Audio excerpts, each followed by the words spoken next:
고린도전서 10장 1절부터 17절까지 함께 보시겠습니다.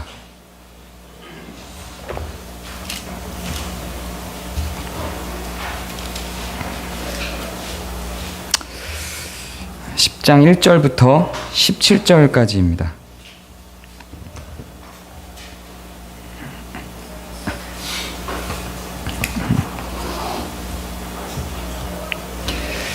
네, 우리 같이 교독하시겠습니다. 제가 1절 읽겠습니다. 형제들아, 나는 너희가 알지 못하기를 원하지 아니하노니 우리 조상들이 다 구름 아래에 있고 바다 가운데로 지나며 다 같은 신령한 음식을 먹으며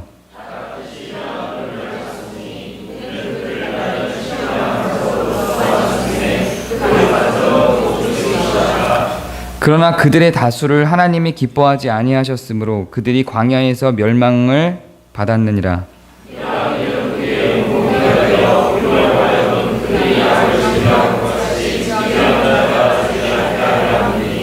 그들 가운데 어떤 사람들과 같이 너희는 우상 숭배하는 자가 되지 말라. 기록된 바 백성이 앉아서 먹고 마시며 일어나서 뛰논다 함과 같으니라.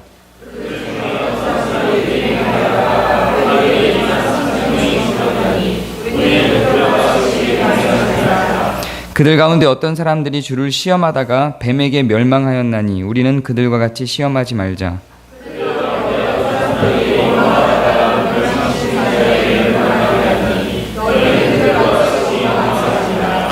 그들에게 일어난 이런 일은 본보기가 되고 또한 말세를 만난 우리를 깨우치기 위하여 기록되었느니라.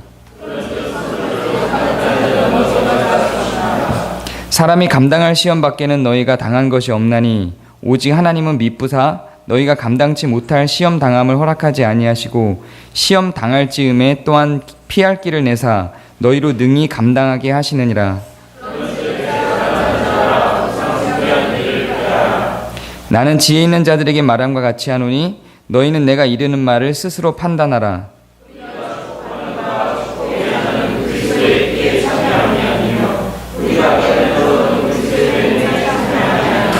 같이 읽겠습니다. 떡이 하나요 많은 우리가 한 몸이니 이는 우리가 다 한 떡에 참여함이라. 아멘. 고린도전서 10장은 앞에 고린도전서 1장부터 9장까지 나왔던 내용을 요약을 한 장이라고 보시면 됩니다. 그래서 저희가 17장까지 읽었는데 앞에 1장부터 4장에서 5장 정도에 이르는 내용까지를 일단 기록을 한 겁니다. 그리고 이제 18절부터 33절까지가 그 후반부를 요약해서 기록한 거라고 보시면 되겠습니다. 그러니까 오늘 설교는 앞에서 그동안 제가 했던 말들을 고스란히 다시 한번 반복을 하게 될 겁니다. 10장을 시작하면서 바울은 고린도 교회 성도들에게 그 고린도 교회 성도들이 하나라고 하는 것을 강조하고 있습니다. 고린도 교회 성도들이 하나라는 것을 강조하기 위해서 끌어올 수 있는 모든 걸 다 끌어옵니다. 어떤 것들까지 끌어오냐면 조상들이 다 구름 아래에 있었다, 이런 것까지 끌어옵니다. 여기서 해석은 분분합니다. 여기서 말한 구름은 이스라엘 백성들이 탈출할 때 그 구름 기둥이다, 이렇게 해석을 해서 이스라엘 백성들의 조상에 대해서 한정된 거지 모든 구름 아래에 있는 사람들을 얘기하는 게 아니다, 이렇게 해석을 하기도 합니다. 어찌 되었든지 간에 그 안에 있었던 고린도 교회 성도들이 자신들의 조상이 그렇게 출애굽해서 나왔던 사람들을 통칭해서 바울이 설명하고 있습니다. 그리고 바다 가운데로 지나고 모세에게 속하고 바다에서 세례를 받고 신령한 음식을 먹고 신령한 음식을 마신다, 이렇게 얘기합니다. 이게 전부 다 그 당시 고린도 교회 성도들을 향한 공통적인 사항들입니다. 이런 근거들을 들면서 중요한 메시지는 뭐냐면 바다에서 세례를 받았다든지 구름 아래 있었다든지 바다를 건넜다든지 이게 중요한 게 아니라 너희들이 그렇게 똑같이 한 경험을 했던 한 공동체 아니냐, 너희가 하나가 아니냐, 이걸 얘기하고 싶은 겁니다.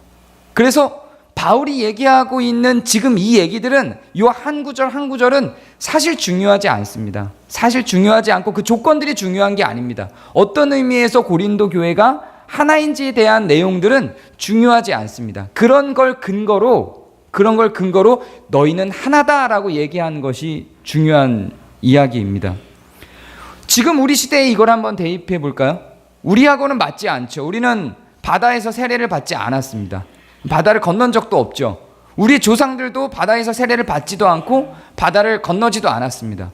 이걸 문자적으로 해석해서 갖고 들어가기 시작하면 지금 이 내용은 우리하고는 상관 있는 일이 아닙니다. 그러니까 중요하지 않다는 이야기입니다. 이 조건이 중요한 게 아니라 너희가 하나라는 걸 이야기하기 위해서 바울이 지금 고린도 교회 성도들을 되새기고 있는 겁니다. 이건 마치 부모가 싸우고 있는 애들한테 형제끼리 왜 그래? 남매끼리 왜 그래? 하는 것과 같은 이야기입니다. 여기에서 지금 우리에게까지 이어져 오는 조건 속에서 우리가 하나라고 증명할 수 있는 게 있다면 아마 다 같은 그리스도를 반석으로 두고 있다라고 하는 내용일 것입니다. 이거 외에는 아마 이 조건들이 우리하고는 상관이 없을 것입니다. 그렇게 고린도 교회 성도들을 다 하나라고 이야기를 해놓고 그러나라는 말을 붙이며 하나 될 수 없는 조건들에 대해서 언급을 합니다. 그러나 우리가 악은 행하지 말자. 악을 행한 자들과 같이는 되지 말자. 이렇게 이야기를 합니다. 그러면서 우상 숭배했던 과거에 대해서 이야기를 합니다. 여기서 우상 숭배했던 과거에 대해서 이야기하고 있는 7절을 제가 한번 읽어드리겠습니다. 그들 가운데 어떤 사람들과 같이 너희는 우상 숭배하는 자가 되지 말라. 기록된 바 백성이 앉아서 먹고 마시며 일어나서 뛰논다 함과 같으니라. 이렇게 기록하고 있죠. 앉아서 먹고 마시며 뛰노는 게 왜 우상 숭배입니까?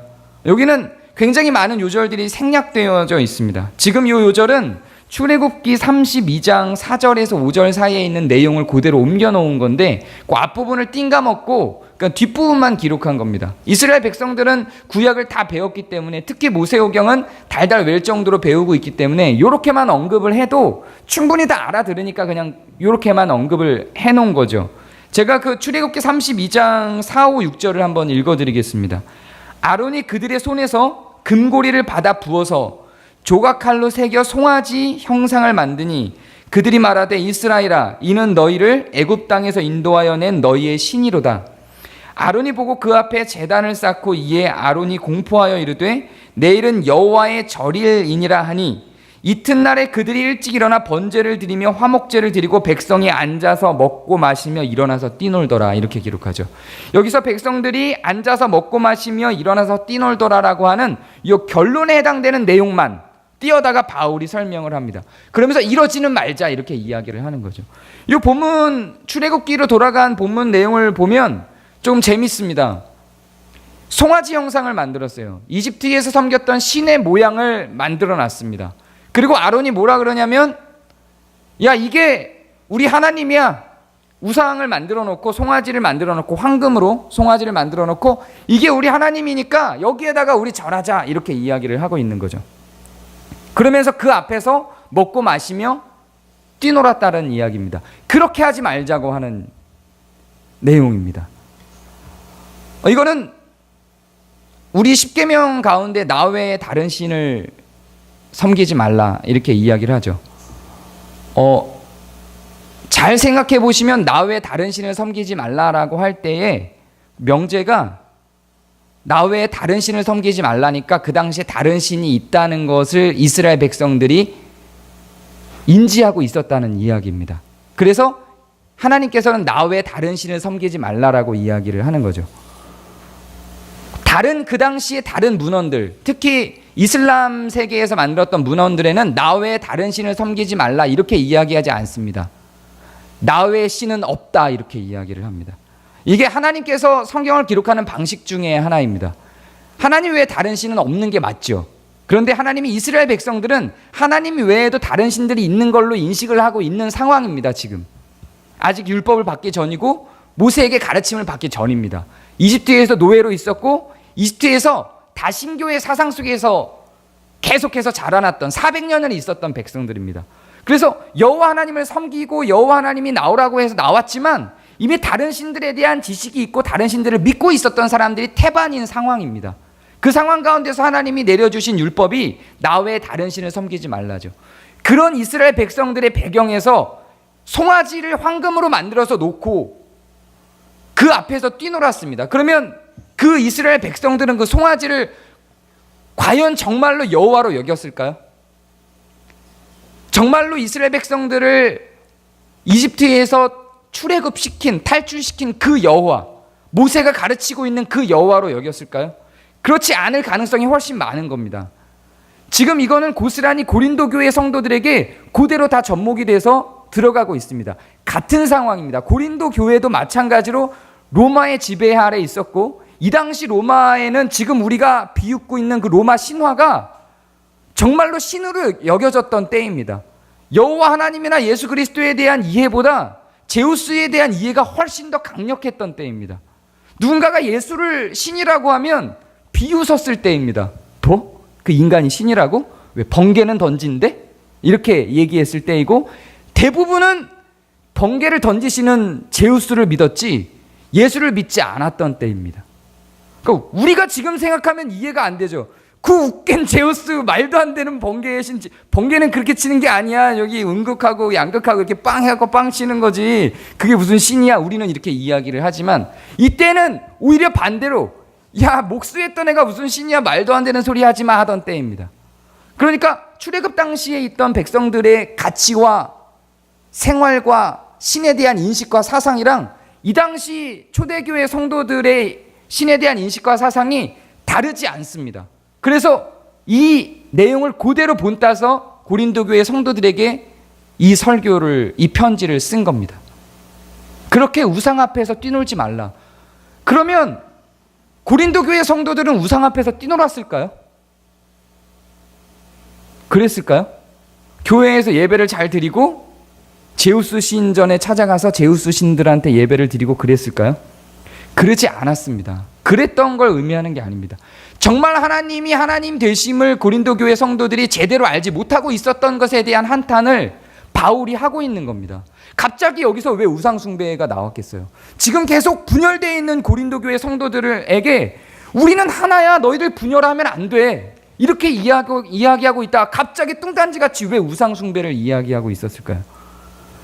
바울은 고린도 교회 성도들이 우상 숭배를 하고 있다고 본 겁니다.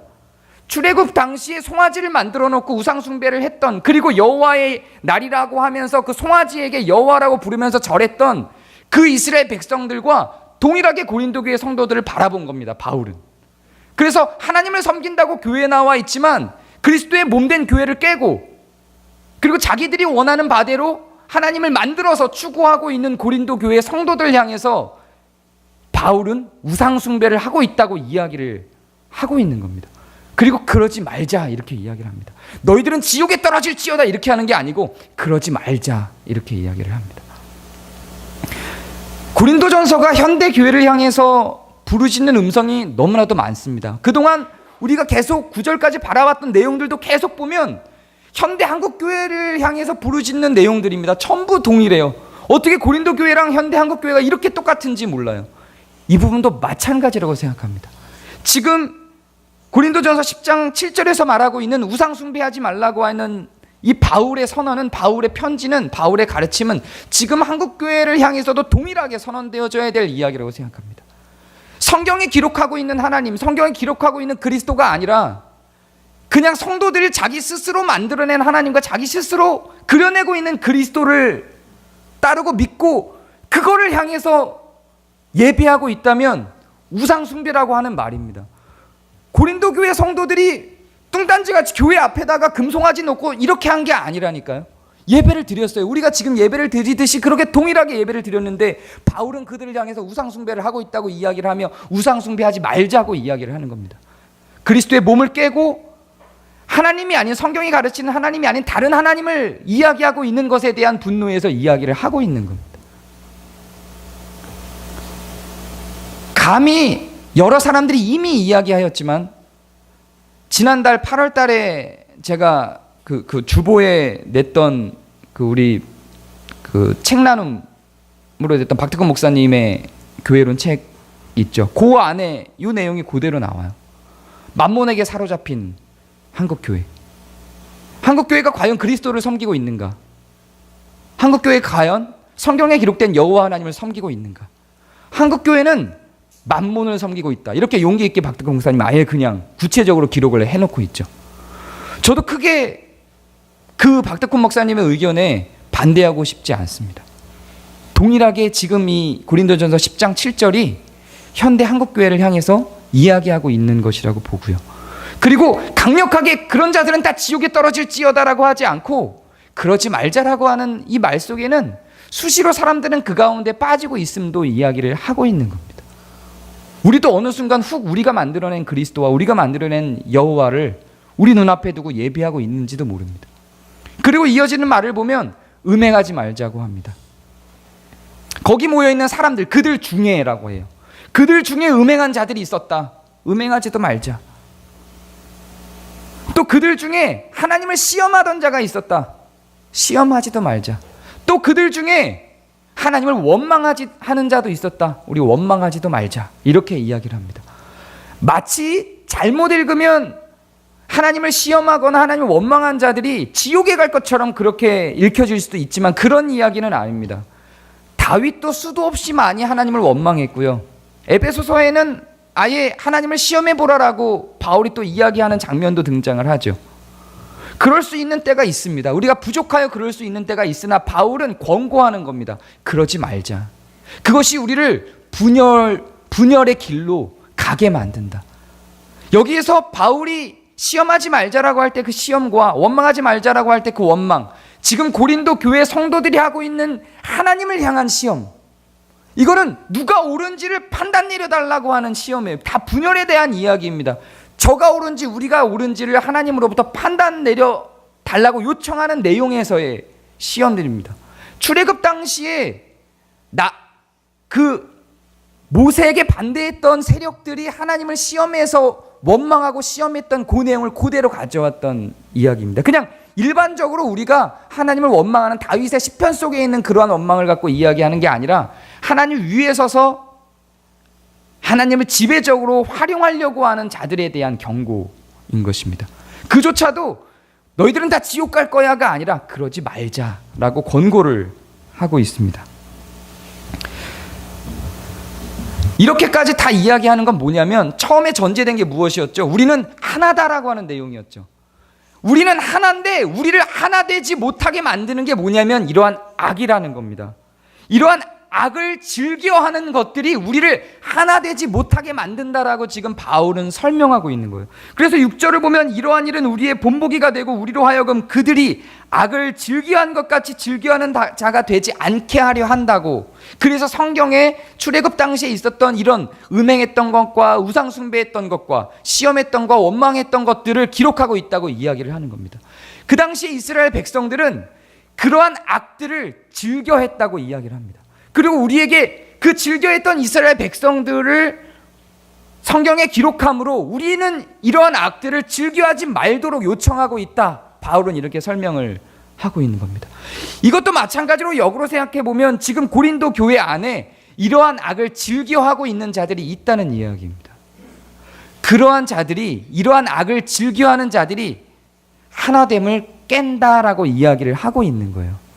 전반부에 우리는 하나다라고 하는 이야기와 그러나를 시작으로 5절 이후에 이렇게 악한 것들에 대한 경고를 주는 게 동떨어진 다른 문단이 아니에요. 완전히 다른 문단이 아니고 앞에 있는 하나됨이 우리에게 정말로 이야기를 해야 되는 부분인 것이고 뒤에 그러나 이유가 이러한 것들이 우리의 하나됨을 깨고 있다고 이야기를 하고 있는 것입니다. 그렇게 우리가 멀리해야 될 것, 우리의 하나됨을 깨는 이런 악한 현상들에 대해서 이야기를 하고 그리고 이제 그 유명한 말이 나옵니다. 13절입니다. 사람이 감당할 시험 밖에는 너희가 당한 것이 없나니 오직 하나님은 미쁘사 너희가 감당하지 못할 시험 당함을 허락하지 아니하시고 시험 당할 즈음에 또한 피할 길을 내사 너희로 능히 감당하게 하시느니라.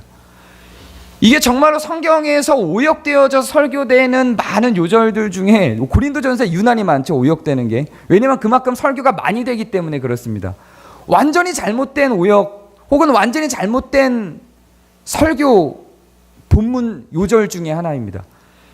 우리는 이렇게 생각하죠. 우리가 막 힘들 때, 막 어렵고 힘들 때, 막 고통스러울 때 우리 스스로를 위로하기 위해서 이 요절을 많이 보죠. 하나님이 감당할 시험밖에는 안 주셔. 조금만 내가 버티고 있으면 이 시험을 이겨내고 나갈 거야. 그리고 하나님이 분명히 이 시험에서 우리가 빠져나갈 수 있도록 길을 만들어준다고 하셨어. 이렇게 우리는 스스로를 위로하면서 이 요절을 되뇌이죠. 그때 우리가 상상할 때 우리가 고통 가운데 있는 모습을 그리고 있는 이 13절 요절에서의 시험은 테스트죠. 하나님 우리를 테스트한다고 생각하는 거예요. 우리를 테스트해서, 우리를 시험해서, 우리를 테스트해서 우리가 그 테스트를 통과하고 나면, 우리가 뭔가 이제는 앞으로는 그 테스트 통과 후에는 하나님이 탈출할 길을 열어주셔서 그 테스트를 통과한 후에는 뭔가 좋은 일과 잘 되는 일들만 계속 펼쳐질 것 같은 상상을 하면서 지금 이 힘든 상황을 버텨내죠. 신앙생활하기에 굉장히 좋은 요절이에요. 좋은 가치고 좋은 사상입니다. 많이 위로가 되고 희망을 갖게 하죠. 그러면서 하나님을 몹쓸 하나님을 만드는 겁니다. 하나님이 그 고통을 주신 거예요. 그렇게 하나님을 몰아가게 하죠. 그런데 영어본을 갖고 있는 분들은 한번 봐주시기 바랍니다. 여기서 시험이 테스트가 아니라 템테이션입니다. 유혹이에요. 유혹. 이거 시험을 바꿔야 된다고 생각합니다. 이거 본문 한글을 좀 바꿔야 돼요. 유혹입니다. 원어를 봐도 헬라어를 봐도 유혹이고요. 영어를 봐도 유혹입니다. 유혹으로 다시 한번 읽어볼까요? 사람이 감당할 시험 밖에는 빠질 것이 없나니, 이렇게 되는 거예요. 사람이 빠지는 거예요. 유혹에. 직역을 해서 제가 읽어드릴게요. 제가 요 원어를 그대로 직역한 걸 읽어드릴게요. 이렇게 됩니다. 하나님이 너희가 유혹에 계속 빠져 있지 않게 하시려고 너희가 이겨낼 수 있도록 피할 길을 열어주실 것이다. 이렇게 가는 겁니다. 사람이 유혹에 자꾸 빠지니까 하나님 보시기에 너 왜 자꾸 유혹에 빠져? 왜 자꾸 음란해지고 음탕해지고, 왜 자꾸 그렇게 우상을 숭배하고, 왜 자꾸 유혹에 빠져? 그래서 그 우상 숭배하고 있는, 그 음란하고 있는 그 성도들에게 그 음란함과 우상 숭배하면서 빠져나올 길을 열어주신다는 이야기입니다. 하나님이 글로 막 몰아가서 고통스럽게 한 게 아니라, 오히려 여기서 말하는 유혹은 고통 가운데로 들어가는 게 아니라 쾌락 가운데로 들어가는 거예요. 음란한 가운데로 들어가고 우상 숭배 가운데로 들어가고 있는 현상을 이야기하고 있는 겁니다. 그래서 그렇게 음란한 가운데로, 우상 숭배 가운데로 들어가 버린 그 성도들에게 하나님이 그 유혹에 빠져 있는 그 가운데에서, 그 음란한 가운데에서, 그 우상 숭배를 하고 있는 가운데서 나올 수 있도록 길을 열어주신다는 겁니다. 능히 나올 만한 길을 다 열어주신다는 겁니다. 그래도 안 나오면 뭐 어쩔 수 없어요. 그게 하나님의 역할이 거기까지인 거예요. 하나님이 막 성도들을 막 고통 가운데서 몰아넣고 이런 게 아니라는 이야기입니다.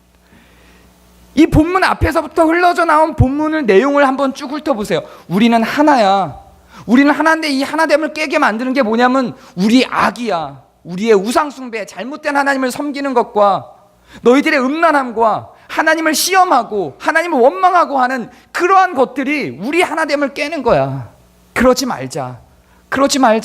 너희들이 지금 그렇게 우상 숭배하고 음란한 가운데 빠져 있어. 근데 하나님께서는 너희들이 그렇게 음란한 가운데 빠져 있고 우상 숭배 가운데 빠져 있는 걸 그냥 두지 않으시고 빠져나올 길을 만들어 주실 거야. 이 얘기를 하고 있는 거예요. 원래 우리가 알고 있는 그 고통에 대한 개념으로 대입해서 한번 이야기해 볼까요? 말이 안 돼요. 그러면 너희들은 하나야. 근데 우리가 음란하고 우상 숭배를 하고 하나님을 시험하고 원망하면서 우리가 분열되고 있어. 너희들은 전부 고통 속에 있어. 이렇게 갑자기 이렇게 갈 리가 없다는 거예요. 원어를 봐도 상황을 봐도 그런 내용이 아닙니다. 하나님의 어떠하심에 대해서 우리가 곰곰이 생각해 볼 필요가 있습니다. 우리는 교회뿐만 아니라 가정 가운데서도 분열을 경험합니다. 대부분의 분열은 의로움 때문에 드러나지 않습니다. 대부분의 분열은 악함 때문에 드러납니다. 불의를 잘라내고 바울이 이야기한 것처럼 하나됨에는 조건이 있어요. 불의를 동반하지 않습니다. 불의를 잘라내고 불의를 솎아내는 그러한 조건 속에서 우리는 하나 되는데, 그 하나됨을 갈라내고 편파와 파당을 만들어내는 게 뭐냐면 다름을 악으로 간주하는 고린도 교회 4개의 파들의 자세들과 같은 악함이라고 이야기를 하고 있는 거죠. 지금 고린도 교회는 그것 자체로 이미 악함 가운데 빠져 있다고 보는 거예요. 그래서 일단 내 편이면 어떤 악이든지 다 변호하고 있는 거예요. 음란에도 변호하는 거예요. 아들이 아버지의 아내를 뺏었는데도 변호하는 거예요. 다른 사람들을 자기가 갖고 있는 지식으로 정죄하고 억누르고 있는데도 변호하는 거예요. 그렇게 자기의 파당 가운데 있는 사람들이 범죄를 하고 있는데도 그걸 다 변호하고 있는 고린도 교회를 보면서 너희들이 악하다, 우상 숭배하고 있다, 너희들이 음란하다, 이렇게 이야기를 하는 거죠. 그것이 너희들이 하나됨을 깨고 있어. 그런데 하나님은 너희들의 그 악함을 그냥 두지 아니하시고, 너희들이 빠져있는 그 유혹을 그대로 두지 아니하시고 빠져나올 길을 열어놓으셨어. 제발 빠져나와. 하나님이 열어놓으신 그 빠져나올 길로 빠져나와. 지금 바울은 이렇게 이야기를 하고 있는 겁니다. 뭐라고까지 이야기를 하냐면, 그래놓고 14절을 한번 봐주세요. 이러니까 이제 연결이 되죠. 그런즉 내 사랑하는 자들아, 우상 숭배하는 일을 피하라. 아까 7절부터 우상 숭배에 대한 이야기를 하는 게 끝난 게 아니라니까요. 지금 이 13절이 템테이션의 유혹에 빠져있는 고린도 교회에 대한 설명을 하고 있다는 명백한 증거가 14절에 나오고 있는 거예요. 이렇게 해놓고, 그러니 하나님이 그 길을 열어놓으셨으니 얘들아, 우상 숭배하는 일을 피해라. 이제는 그 유혹 가운데서 빠져나와라. 지금 바울이 그렇게 설명을 하고 있는 상황입니다. 그래놓고 다시 한번 아까 처음에 시작했던 것처럼 너희들이 하나다라고 하는 말로 다시 마무리를 합니다. 떡이 하나요? 많은 우리가 한 몸이니 이는 우리가 다 한 떡에 참여함이라 라고 설명을 하면서 하나됨을 다시 한번 상기시킵니다.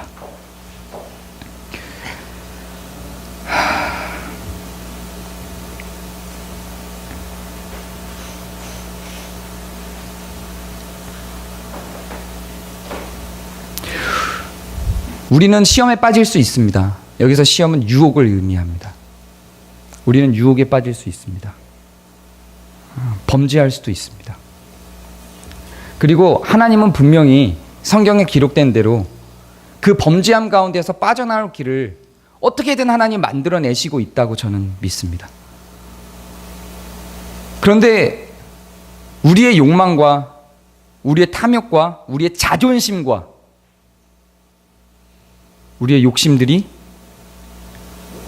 혹은 내 파당에 대한 변호가, 혹은 나에 대한 변명이 그 빠져나올 길을 막아서고 있습니다.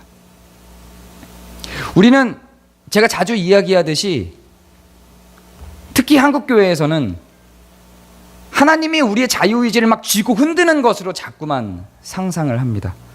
그래서 13절을 해석할 때도 사람이 감당할 시험 밖에는 너희가 당할 것이 없나니 오직 하나님은 미쁘사 너희가 감당하지 못할 시험 당함을 허락하지 아니하시고 시험 당할 즈음에 또한 피할 길을 내사 너희로 능히 감당하게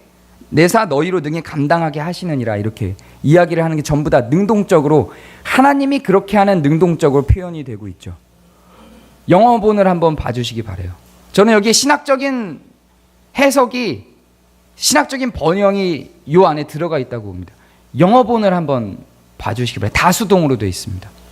원어를 보면 더 명백하게 수동으로 다 되어 있습니다. 인간들이 선택을 하는 구조로 가 있습니다. 하나님이 피할 길을 내시는데 인간이 거절할 수 있는 조건으로 가는 겁니다. 마치 지금 23절 성경의 개역개정에 기록되어 있는 거를 보면, 우리는 그 피할 길로 나 있는 곳으로 안 나가려고 해도 하나님이 강제로 일로 나와! 이렇게 하는 것처럼 느껴질 수 있죠. 근데 영어본을 다시 한번 살펴봐 주시기 바라요. 그렇게 기록되어 있지 않아요. 그대로 직역을 하면 제가 아까 읽어드린 게 맞습니다. 하나님이 너희가 유혹에 계속 빠져있지 않게 하시려고 너희가 이겨낼 수 있도록 피할 길을 열어주셨다까지가 하나님의 몫입니다. 저는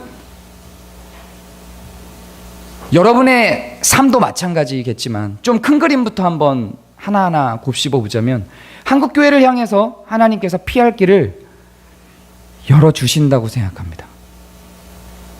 열어놓으셨다고 생각합니다. 그런 열어놓는 장치들 중에 하나가 건자견이나 이런 건강한 교회 운동을 하는 교회들의 모습이라고 저는 생각합니다. 그런데도 그 안으로 흘러들어오지 아니하고 여전히 그들이 갖고 있는 힘과 세력을 구축하며 자기들의 옳음을 계속해서 주장하고 있다면 그건 거기까지입니다. 더 이상 어찌할 수가 없어요. 우리는 하나님이 열어놓으신 이 길들로 한국교회가 흘러나올 수 있도록 뭔가 또 계속 활동을 해야 되겠죠.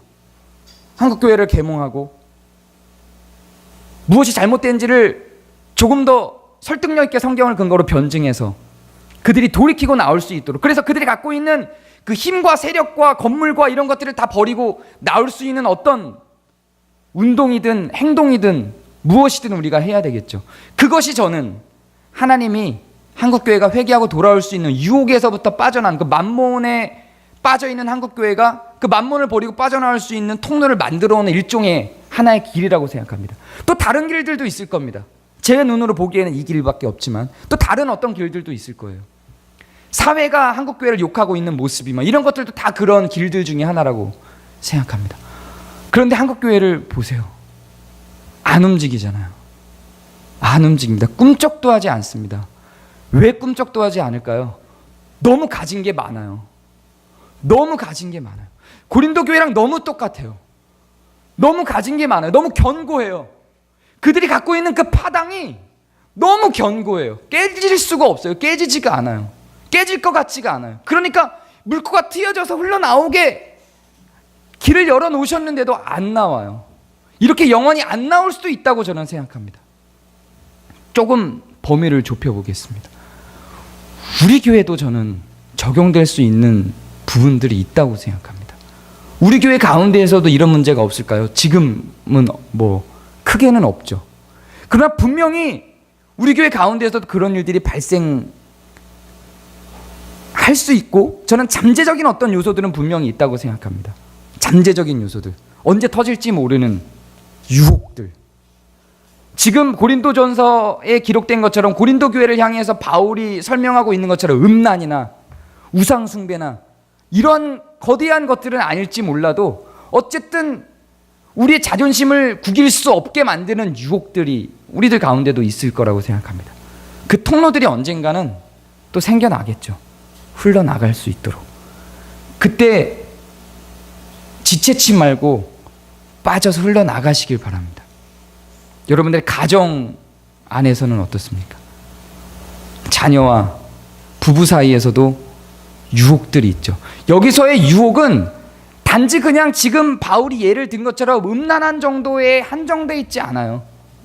그런 거에 한정돼 있지 않습니다. 부부 사이의 어떤 불화, 자녀들과 사이의 어떤 불화, 곰곰이 잘 따져보면 자녀의 자존심 때문일 수도 있고 자녀의 죄 때문일 수도 있고요. 자녀의 악함 때문일 수도 있어요. 내 악함이나 내 자존심 때문일 수도 있는데, 분명히 저는 성경을 믿으니까요. 그거를 해치고 나올 수 있는 물꼬는 하나님이 터주신다니까요. 빠져나올 길들은 터주신다고 했으니까 터져 있을 거예요, 어딘가가. 근데 내 자존심과 마치 고린도 교회들이 자기들의 파당을 딱 견고하게 방어하면서 아무리 음란하고 아무리 교만해도 딱 변호해 주는 것처럼 내 자존심을 딱 변호하면서 끝까지 그걸 버티고 터져 있는 물꽃 속으로 안 흘러내려가는 가정의 모습들이 있죠. 여러분, 개인을 봐도 마찬가지일 겁니다. 어떤 죄악들 가운데 빠져 있는 경우들이 있겠죠. 다 동일해요, 다. 하나님, 저는 이 말씀을 믿어요. 하나님 분명히 그 물꼬를 트고, 그 유혹으로부터 빠져나올 수 있는 물꼬를 트고 만들어서 흘러나올 수 있게 장치들을 하나님은 분명히 해놓으십니다. 물론 내 삶엔 그런 거 없었어, 빠져나올 길이 없어, 구멍이 없어, 이렇게 말씀하실지 모르겠습니다. 네, 저는 있다고 생각합니다. 분명히 있을 겁니다. 그런데 그것을 안 나가는 대부분의 상황들은 놓고 싶지 않은 뭔가가 있어요. 자존심이든 그거 물질이든 뭐든지 간에 그거 딱 내려놓고 물꼬로 싹 지나가고 나면 그 유혹으로부터 금방 확 해방되는데, 그게 너무 어려워요. 정말 수많은 예를 들고 싶어요. 제 예도 들고 싶고 우리 가정 얘기도 하고 싶고 막 어떤 제3자의 어떤 예를 들어서 설명하고 싶어요. 이렇게만 설명하니까 좀 어렵죠.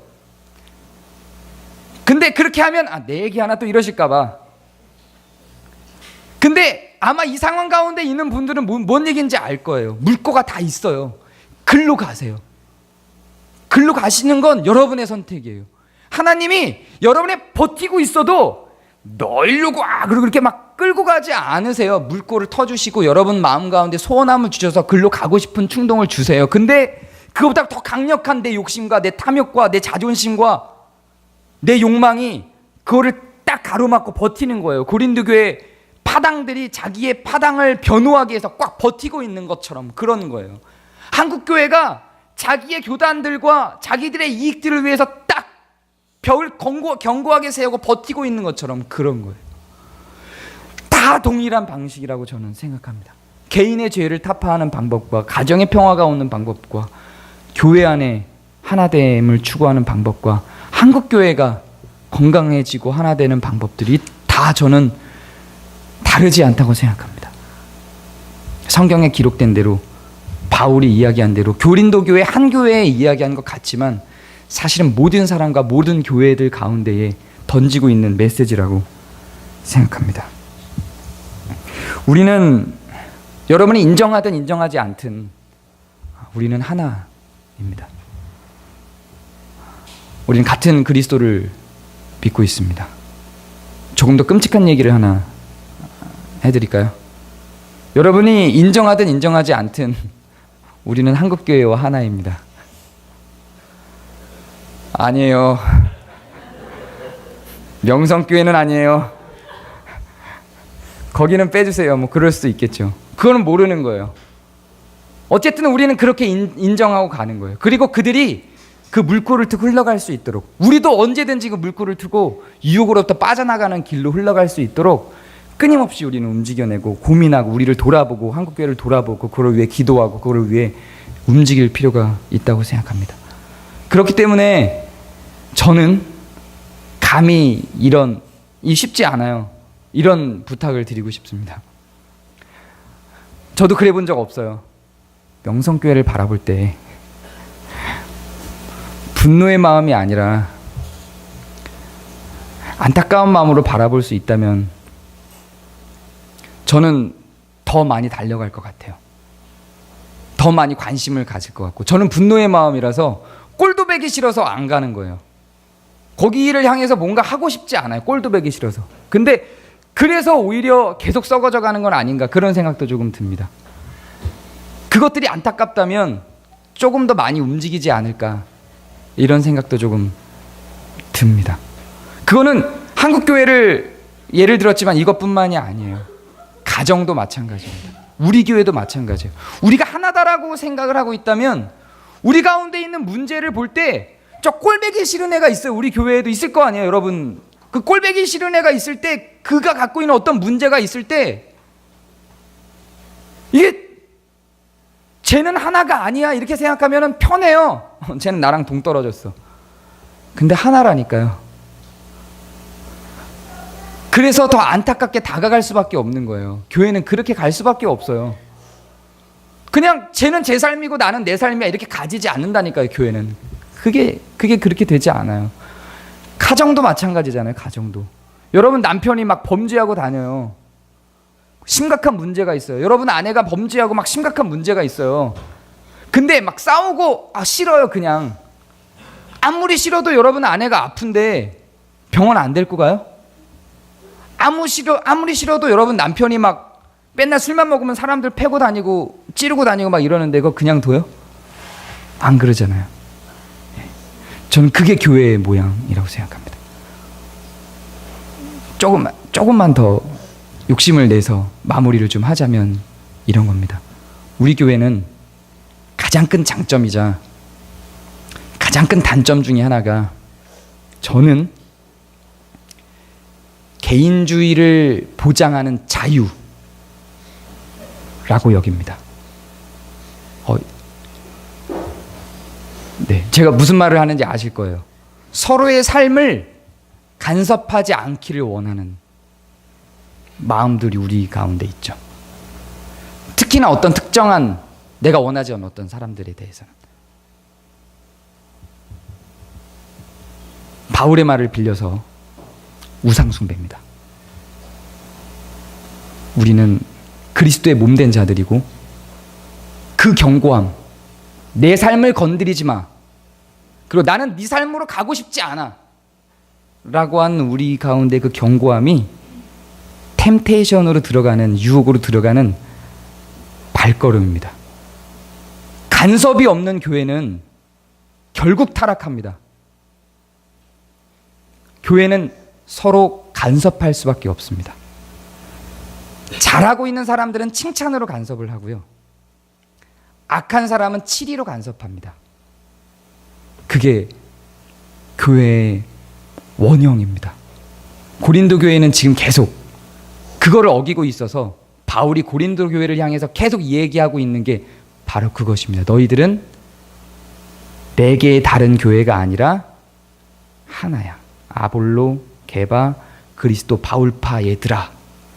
너희들은 독립된 네 개가 아니라 하나야. 이렇게 이야기하고 있는 거죠. 곰곰이 좀 생각해보는 지점이 됐으면 좋겠습니다. 그리고 정말 우리가 지난주에 굉장히 간섭을 많이 받았어요. 굉장히 행복한 간섭을 많이 받았습니다. 아주 막 아파 죽겠는데 계속 전화가 와갖고 괜찮으세요? 아, 네네. 괜찮으세요. 근데 그 간섭 좋아요. 그렇게 간섭을 서로 좀 했으면 좋겠습니다. 그리고 누군가가 막 안 좋은 길로 갈 때, 뭐 우리 교회는 지금은 없겠지만 막 안 좋은 길로 갈 때, 너 그러면 안 돼. 라고 해줄 수 있는 정도의 관계가 됐으면 좋겠어요. 저희가 4장 5장 나갈 때 얘기했던 전제 있죠. 누군가가 뭔가를 충고하려면 그만큼 사랑의 바탕과 전제가, 사랑의 관계의 전제가 돼 있어야 된다고요. 그렇지 않으면 충고할 수 없다고요. 그 얘기를 하는 겁니다. 간섭할 수 있으려면 그만큼 사랑이 있어야 됩니다. 사랑이 없는 상태에서 간섭하면 그때부터는 이제 원수가 되는 거니까요. 그래서 저희는 여기서 제가 간섭할 수 있는 관계라고 하는 이야기는 막 돌아다니면서 야, 너 이거 잘못됐어. 야, 너 일로 와봐. 너 어제 뭐 했어? 너 잘못. 이거 하자는 게 아니라 충분한 사랑과 사귐 속에서 그렇게 말해도 서로 상처받지 않을 수 있는, 그래서 과감히 그렇게 말해도 서로 인정하고 오케이 할 수 있는, 내가 쓰리고 나를 변호하고 싶지만 제가 말했기 때문에 인정할 수 있는 정도의 관계들로, 그런 하나됨으로 우리가 좀 갔으면 좋겠다. 그때 공동체가 더 건강해지고 의로워집니다. 이거 없이 우리가 뭘 같이 의로운 일을 한다고 상상할 수 없어요. 이거 없이는 의로운 일을 하려고 갈 때 계속 싸움만 있고 분열밖에 없을 겁니다. 이게 전제돼야 우리가 함께 더 크고 위대한 일들을 할 수 있습니다.